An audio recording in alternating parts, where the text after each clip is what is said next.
Hello, good morning, students. Today's transcription number 278 on the speed of 100 words per minute. Start. I would like to add that the honorable member's impression that whatever has been put into these companies from the consolidated fund is done without an appropriation is not correct. No money can be paid out of the consolidated fund without some appropriation of some kind or the other. Therefore, sir, the real issue is not so much of paying monies out of the consolidated fund or the form of organization, but the powers of the Comptroller and Auditor General and the authority of the executive as well as Parliament over these organizations, especially in regard to financial matters, that is to say, financial control. In regard to the position of the Comptroller and Auditor General, when we bring forward that particular legislation which we have in mind, or when we insert that chapter, undoubtedly we shall make a provision there which will ensure that the Comptroller and Auditor General is enabled to exercise the functions which the Constitution intended that he should exercise.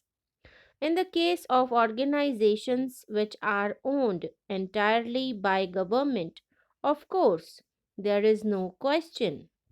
It will always be provided that the Comptroller and Auditor General shall audit.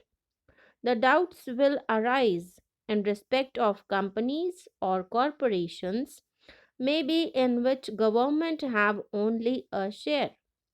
Now, some limit would have to be indicated above which the whole concern would be regarded as sufficiently a state concern to attract the exercise of the functions of the Comptroller and Auditor General. And at the appropriate time, I have no doubt that the House will be invited to give its thought to these matters, and we might remove any doubts that might be lingering in the mind of the Comptroller and Auditor General or in the mind of the Public Accounts Committee.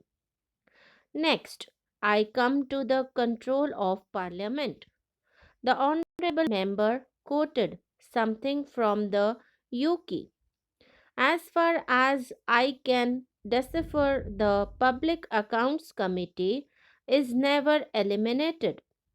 I do not know whether I misunderstood him.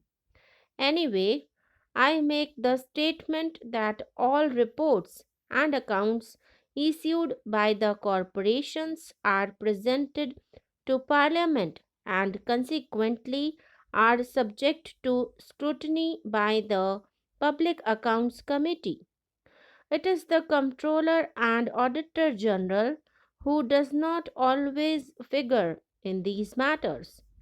But there is a move to appoint an officer equal in status to the Comptroller and Auditor General.